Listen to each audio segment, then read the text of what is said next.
This is your before and after story. Prepare for an incredible career in nursing. At Southeastern College, experience expert hands-on training. Learn real-world skills in our professional lab and simulated settings. And train for opportunities as a practical nurse, registered nurse, or career advancement with our RN to BSN program. At Southeastern College, your future is bright. Visit sac.edu to get started. You just got to get into it. It's fun. But none of the cards are real? Yeah, it's all online. None of them are real. Huh. No way. Okay, all right. You are freaking me out. I see a hospital room with 2 beds. Hey, guys, what are you doing? Noah is reading our future. I am freaking out right now. I am freaking out Right? Right I now. know, right? Is this because the week's episode is on Erik Jan Hanussen, Hitler's favorite mentalist? Is that why you're doing that? Yeah. Noah knew about my stomach problems and my high cholesterol, and he even told us when we're gonna die. I'm going to go out and buy that charm right now. How could he have known about my hemorrhoids? So the health insurance physicals came in, huh? Yeah, sure did, Cecil. They sure did.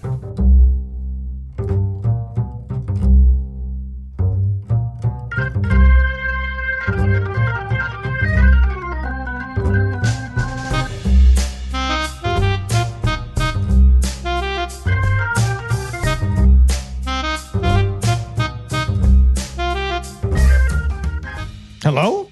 Oh, welcome to Citation Needed, the podcast where we choose a subject, read a single article about it on Wikipedia, pretend we're experts. Because this is the internet. That's how it works now. I'm Tom, and I'll be pulling the rabbit of truth out of the hat of ignorance. But in order to do that, I'll need some lovely assistants.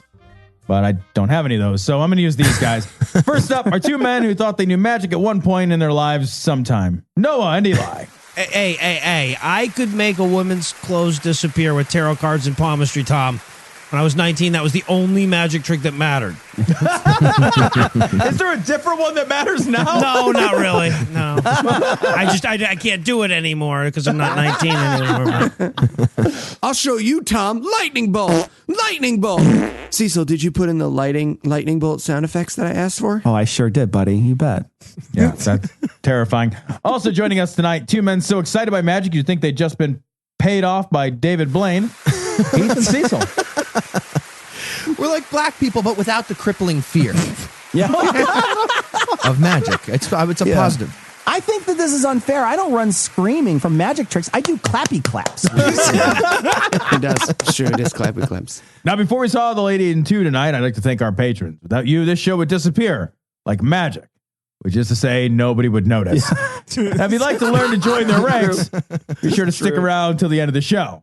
With that out of the way, tell us, Heath, what person, place, thing, concept, phenomenon, or event will we be talking about today? Well, it's Eli's turn, which means we're going to hear about another fucking magician. It's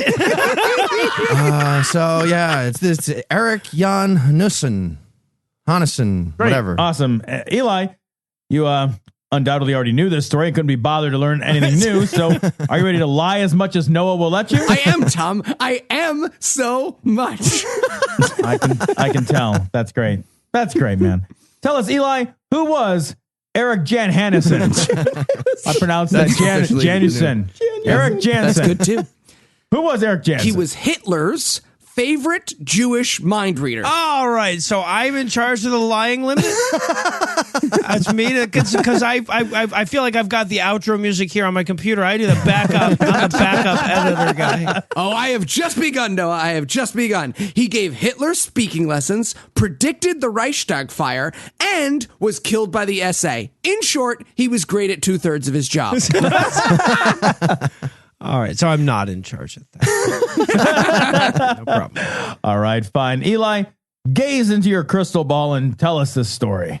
So, born in Vienna on June 2nd in 1889, Jan Hanussen's real name was Erman Chaim Steinschneider. Hanussen's father, Siegfried Steinschneider, was an actor and caretaker of a synagogue who married Antoine Julie Kohn, a singer in Vienna, Austria. Send your German pronunciation corrections to citationpod@gmail.com. I mean, you choose the subject, Eli. You do this. You could do one about people named Chuck and Dave. No, don't give him that advice. This is amazing. Continue, Eli. Continue pronouncing things. I love you. Ignore the haters. Yeah. Thank you. Thank you. You give me strength. You raise me up so I can stand on mountains. So, as a child, Hanussen's parents traveled through Austria and Italy with acting, musical, and pre-vaudevillian troupes, taking Hanussen with them. In 1903, he pawned his bar mitzvah watch and joined a traveling circus. Wait, was it pay to play? I don't understand. I don't get it. But by 1910, he was writing cabaret jingles and tabloid journalism in Vienna. That's a weird double major. Yeah. Okay. Yeah. So, inventor of fake news. I knew it was Nazis. I knew it all along. It was while researching the secrets of telepathy for an expose on Leo Rubini, a reigning Jewish stage magician, that he discovered he could actually perform Rubini's mentalism tricks better than his subject. So during World War I, Hanussen dazzled audiences with a telepathy and circus show routine. By 1918, he was filling the Vienna Konzerthaus night after night, where he was billed as Europe's greatest clairvoyant. He's just sitting on a shelf next to the world's most effective homeopathic treatment. Yeah, Elf on a Shelf used to be weird. Yeah. Weirder. Elf on a Shelf used to be weirder. Yeah. Right. But it's CVS. Yeah. So, Jan Hanussen was possibly Europe's best-known mind reader by the time he set himself up in Berlin after the war.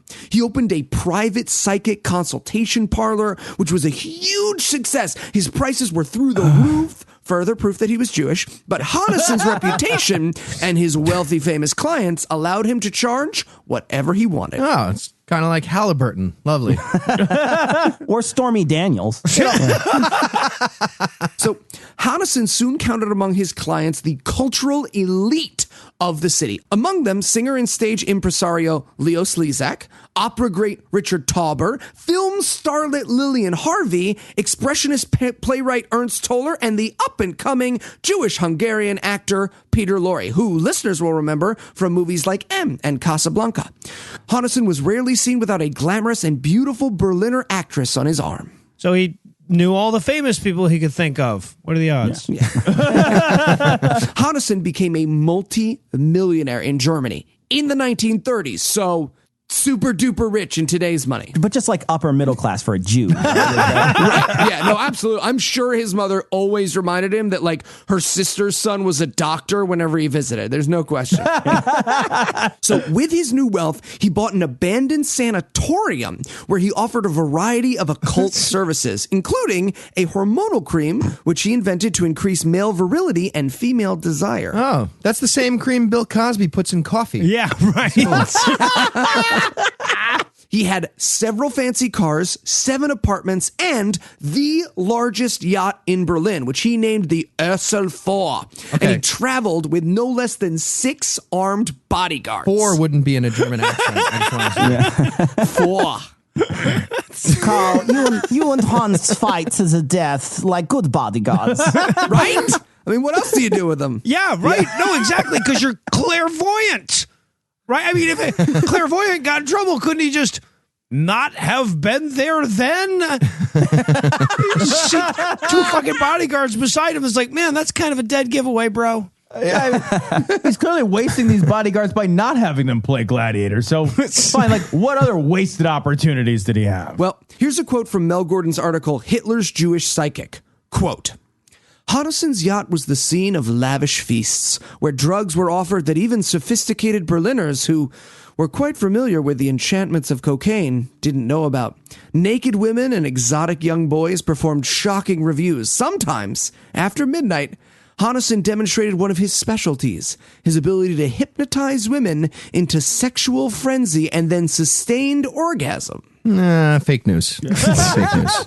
Even for a Berlin accustomed to debauched nighttime displays, Hanussen was considered phenomenal, over the top. End quote. Some dude full of coke volunteers for the orgasm trick. It's just like 4 hours of grunting and dry disappointment. I love that one of his magic tricks was making a woman come. It's It's like a snooty guy sitting in the audience. There's obviously a battery inside the dildo. That's where he puts it. I'm suddenly much more interested in sleight of hand because here I was trying sleight of finger the whole time. Yeah, no, I'm never going to do it. You need to find the right girl and do sleight of fist. That's the key. So in 1931, Jan Hanussen purchases a Breslau printing company and launches an occult journal called Hanussen Magazine. In addition to horoscopes, And a little France. I don't know how to do a German accent with the word magazine. Magazine. Magazine. Yeah, it just comes out Japanese. I don't know why. Magazine. All right. Anyways, in addition to horoscopes, psychic advice, and occult tips, subscribers to Hanussen Magazine were allowed to apply for memberships in the secretive Hanussen Society, where they would buy tickets to Hanussen's show at a steep discount, join clairvoyant workshops and groups associated with the magazine, and maybe, just maybe, get an invitation by Jan Hanussen himself to one of those sexy boat parties. At its peak, Hanussen Magazine had hundreds of thousands of subscribers, or as we like to call it, 29 and a half citation needed. Sounds like he probably had similar cover art to Skeptic Magazine, actually. Skeptic Magazine, is that the one that just says Weinstein, Uber Alice? Is that, is that the one? But see, Jan Hanussen had a problem. Even though he was rich and famous, like all magicians, nobody respected him. I mean, think about it. How many seconds could you hang around David Blaine before you would make fun of him? Zero seconds. Zero. Is there a less than zero? If I knew I was hanging out with him, like, tomorrow, I would start in advance to get and revved wait up, until is what I mean. And I've hung out with David Blaine. It takes 0 seconds, trust me. Okay, well, that's a weird name drop. David Blaine, you want to tell us about your good friend Gallagher next? Who else do you know? Okay. All right. Hurtful but fair. So, on top of the fact that he was a magician, his magazine was about how to cure your warts with magnets and make your wife come by hypnotizing her, but he wanted to be known as an... See? Exactly. But he wanted to be known... But he wanted to be known as an intellectual, an influencer, a kingmaker. So on March 25th, 1932, Hanussen issued his first ever electoral premonition. And spoiler alert, it goes better for him than it did Nate Silver. Just except in this case, 538 is the temperature you have to get the ovens up to. Yeah. The headline in the magazine read, Hanussen in trance predicts Hitler's future.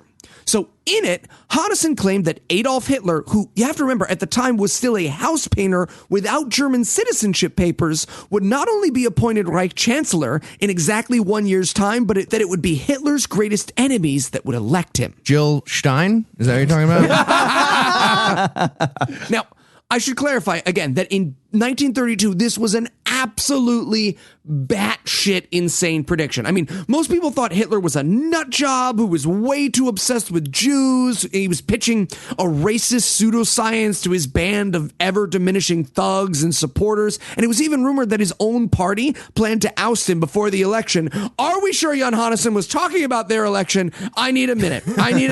Sorry. Okay. All right. Eli, what? Relax. While Eli breathes into a paper bag, we're going to take a quick break for everyone's favorite use of the interstitial music, apropos of nothing.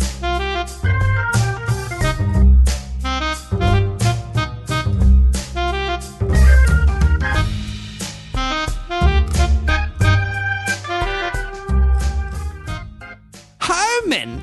My baby boy. Hey, Mom. Hey, Dad. Ach, so thin. Are they feeding you in Berlin? Mom, stop. Leave the boy alone. He'll eat when he eats. So tell me, how's business? Good. Quite a few people are subscribing to the magazine now. It's doing well. Oh, that reminds me. You know who signed up for your little magazine? Fanny Frazier. You should write her a thank you card and then call her. I mean, Mom, we have like 200,000 It's people. never a bad idea to say thank you. Oh, cool. Never. Thank No, you. cool. Yeah. Okay. So, any exciting new clients? Yeah, actually, Peter Lorre, some Adolf Hitler. Adolf Hitler? The fellow that wants to kill us all? Hermann Herschel Chaim Steinschneider. Guys, no, Adolf really isn't that bad. Oh, it's Adolf now because you're friends with this putz. I mean, kinda. It's not. I need to sit down. My heart is breaking. Mom, My own don't. son No. cohorting with the man that would seek to kill the Jews. Dad, And seriously? for what? For how much money do you sell out your own people? I make like $1,000 a week. Oh, well then. That's my boy. Okay, I'm going to go make you some soup. I'm fine, Mom. I'm fine. Soup, race trader!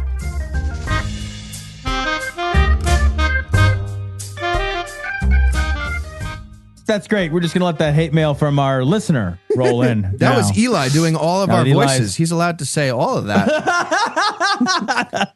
And now that Eli has thrown up twice out of panic, I think we're ready to get back into our story. Eli, you feeling better? Define better. No. All right. Very well. Show must go on. Yeah. Yeah, we'd really hate to disappoint that listener. Thanks, Eli's mom. Thank you. I'll eat your soup. Yeah. So, like I said before the break, everybody thought Hanussen's prediction was total bullshit. Everybody except for Hitler and the Nazis. See, like Hanussen, Adolf Hitler was obsessed with the occult and based much of his ideas about the Aryan race and the Übermensch on southern German folk superstitions. He was also really into magic 8 balls. Like, shake it. Will I kill all the Jews? Huh. Concentrate and ask again. Okay. All right. That's an actual answer for me. I want to be super clear here because of the proximity.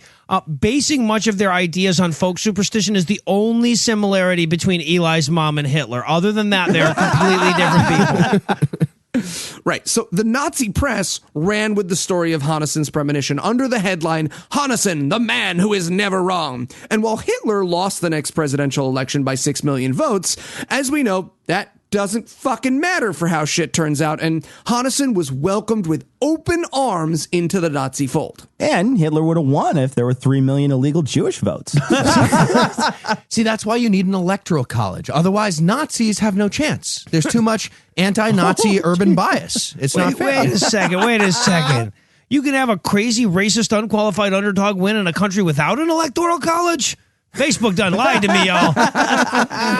We might have a different problem on our hands. So in June of 1932, Wolf Herldorf, a Nazi official and regular at Hanussen's yacht parties, offered to introduce him to Hitler, who'd been meaning to thank him for the prediction anyway. So Hanussen is obviously over the moon, gives a huge donation to the SA fund, and perhaps more importantly, paid off some of Herldorf's more embarrassing debts. Oh.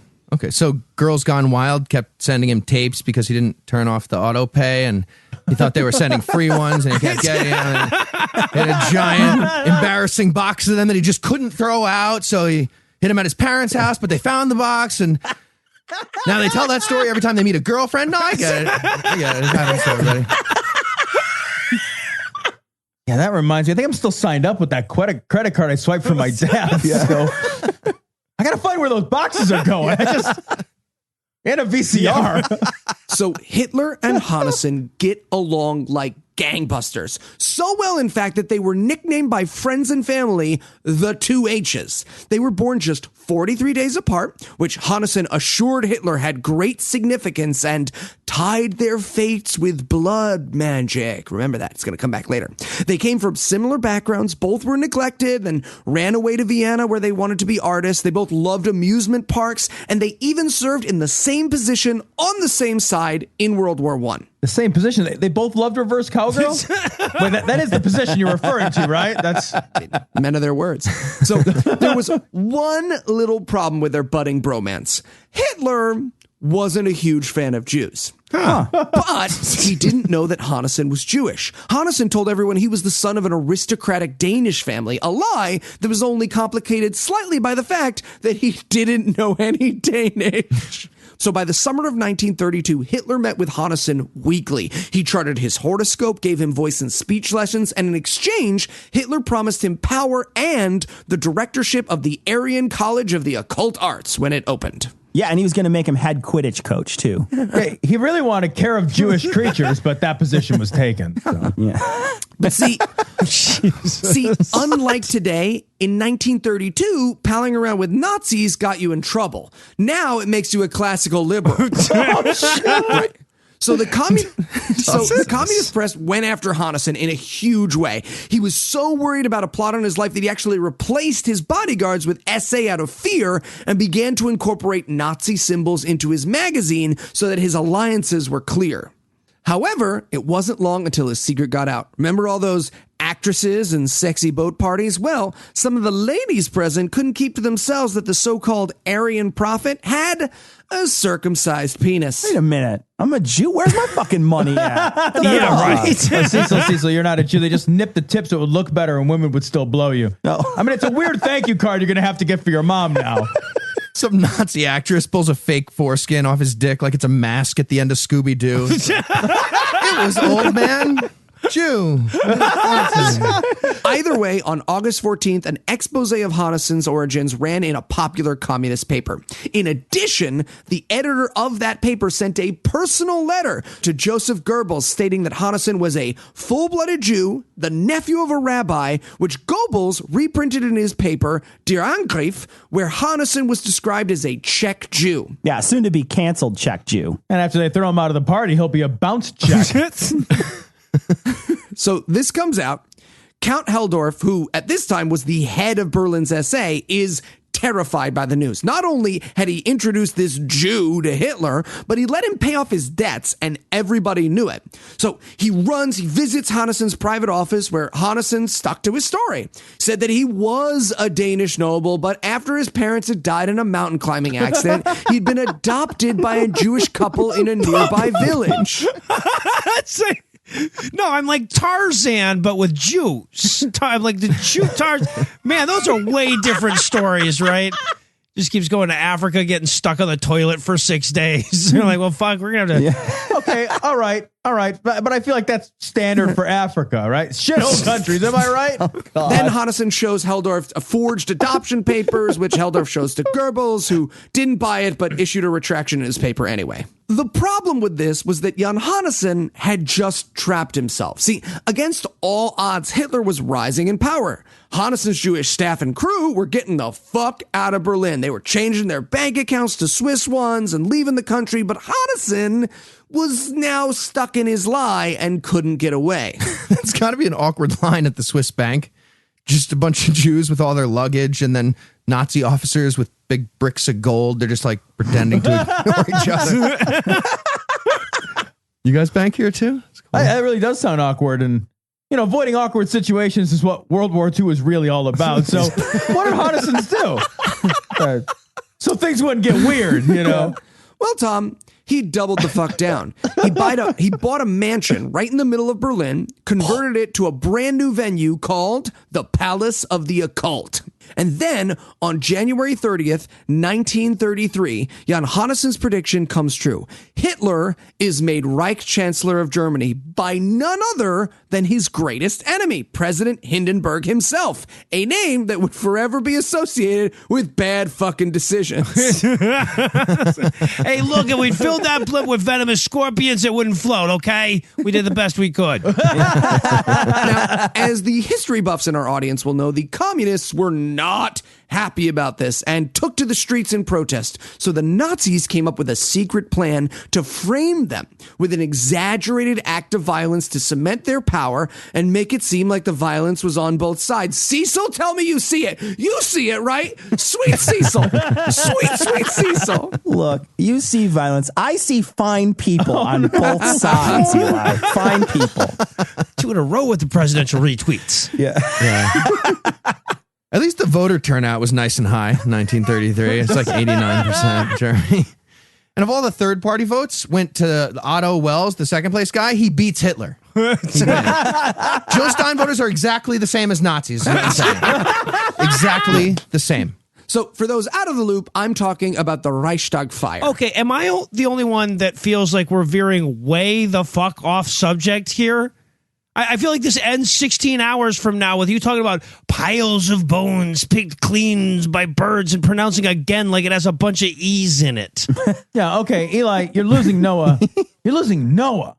You're losing Noah. All right, that's not easy to do. What did John Benet Ramsey do next? Well, I'm not allowed to do that one, so I'm doing this one. All right. So rumors abound that in order to cement himself in Hitler's good graces, Hanussen not only comes up with the plan to burn down the Reichstag and frame a communist, but finds and hypnotizes Marinu van der Lubbe to make him do it. These rumors, by the way, are almost certainly not true. Oh, are we hedging with almost, Eli? Should we throw that almost in there? Are we keeping the almost, huh? Yeah, sure. Next thing Eli's going to say that hypnotism porn isn't real either. Okay. You're getting very sleepy. You will have a female orgasm.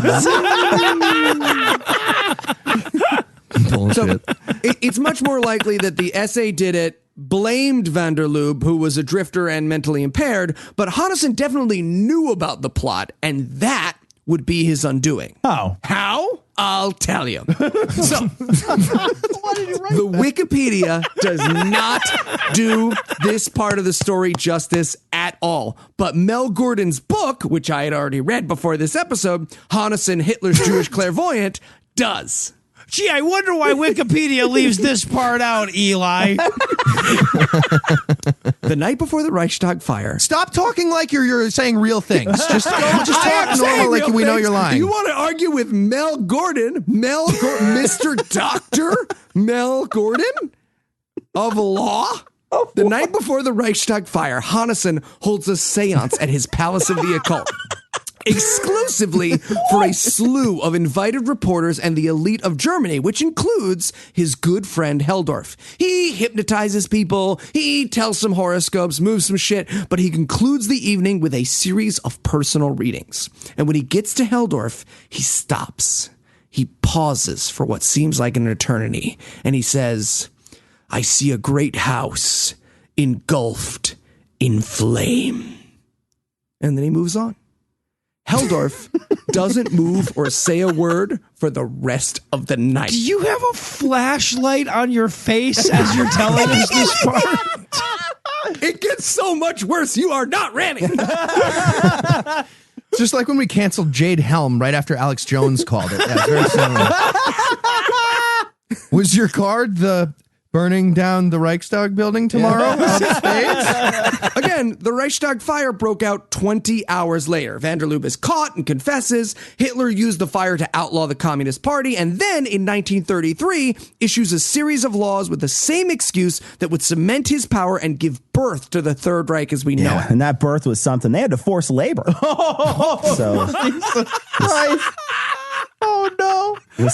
Oh, no. A tough one. No. Yeah. Really No. did. Yeah.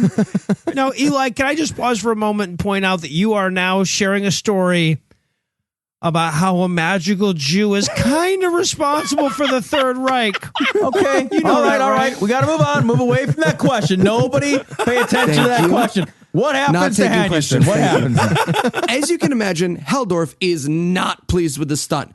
Goebbels is already pissed off at him because he made him print a retraction. He thinks he's a Jew. Quite a few people in the SA owe him money. And on top of all that, there are rumors that Hanussen has been filming Nazi orgies on his boat. Wait, rumors? Can you make a camera from 1933 hidden? Right? Why is that little person sitting in your hat turning a crank? No, it's nothing. It's nothing. Exactly. Just keep doing the fuck party with the Coke. Cool. Exactly. So on March 24th, a squad of SA men show up and arrest Hanussen at his apartment. A few hours later, he was executed with a bullet to the head because they always kill our angels, Tom. They always kill our angels. You made this a weird episode, man. Right?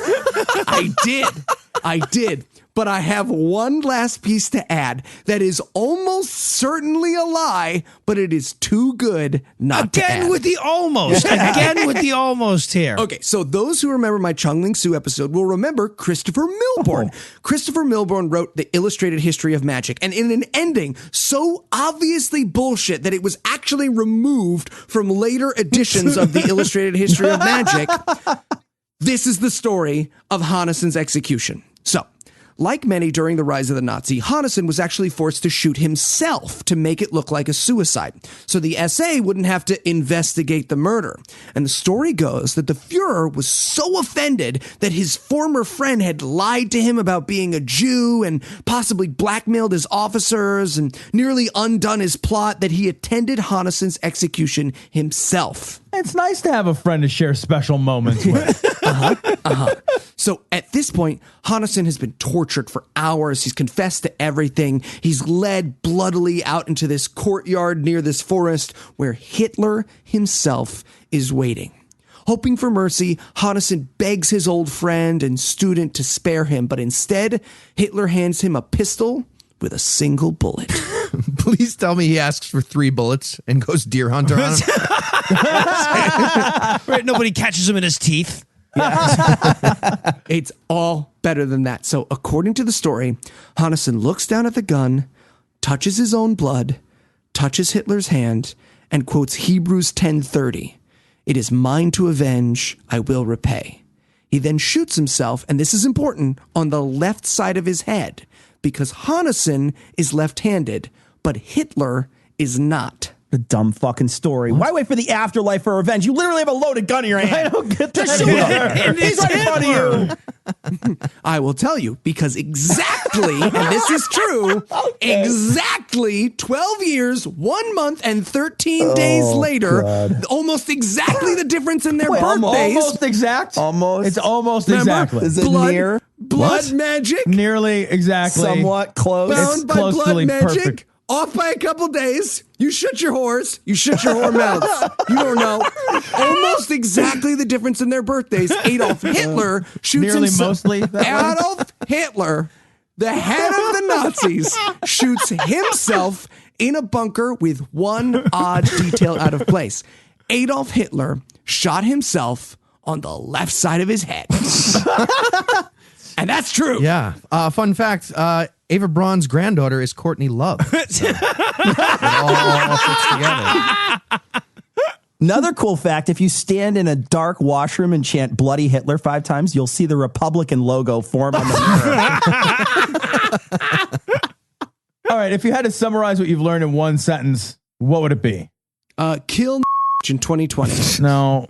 Jesus. How about something that Cecil won't have to beep out because it's a felony? Jesus. Don't shoot the messenger of God. All right, so Eli, after this is all over, people are going to go scour Pornhub for the porn that Erik Jan Hanussen filmed on his boat. When it was released by Brazzers, it was under this name. A, Up Her Axis, featuring Juden Showers. Her axis. B, Her axis. Land War in Asia Carrera. C, Klitzkrieg. Excellent. That's excellent. Yes. Oh, this is great. Or D, Hot Ghetto Chicks 4, starring Gas Chambers. Ooh. It's C, Klitzkrieg. Of course it is. That's more attention paid to the clip than any porn I've ever seen. All right, so what are some early warning signs that the magazine that you're subscribing to has started aligning with the Nazis? A, the solution to last month's crossword puzzle is noted as being final for some reason. B, it buys Stormy Daniels' story before the election and then never runs it. Why would I do that? C, there's a recipe in it that just says preheat oven to 800 degrees and then, have it ready. Or is it D, it invades Poland? I'm going to go with B, it buys Stormy Daniels' story before the election but doesn't run it. Yeah, no, you're wrong, I guess, because I went last. All right. Well, Noah, you stumped Eli first. You get to take over as host next week, and you get to choose the essayist. Well, he was just telling me the other day that he has so much extra free time. I'm going to go ahead and hand that honor to Heath. Yeah. All right. Well, Heath it is. Bet the story's less full of shit. So before we go, I'll toss it over to Sarah for last week's Twitter answer and this week's Twitter question. Thanks, Tom. Last week's assignment was write a haiku about Charles Ponzi. And the best one came from Benjamin Durham on Twitter. I stole your money, but I can get it all back. 2 words, Mary Kay. This week's question is, who is Trump's favorite magician and why? Just retweet or Facebook share this episode with your answer for a chance to be next week's winner. Back to you, Tom. All right. Well, for Eli, Noah, Cecil, and Heath, I'm Tom. Thank you for hanging out with us today. We'll be back next week. By then, Heath will be an expert on something else. Between now and then, if you'd like to hear 2 best friends laugh in the face of all that is foolish, you can listen to Cecil and I over Cognitive Dissonance. And if you'd like to hear all that is foolish, laugh in the face of 3 best friends, check out God Awful Movies, The Scathing Atheist, The Skeptocrat, or be the very first person to care about Eli's blog. That's hopeful. And if you'd like to help keep this show going, you can make a per episode donation at patreon.com/citationpod or leave us a 5-star review everywhere you can. And if you'd like to get in touch with us, check out past episodes, connect with us on social media, or check the show notes, be sure to check out citationpod.com. And remember, nothing says love like a series of heartfelt apologies.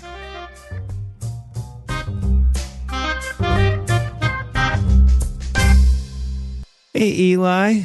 What's up, Noah? It's about your essays. Yeah?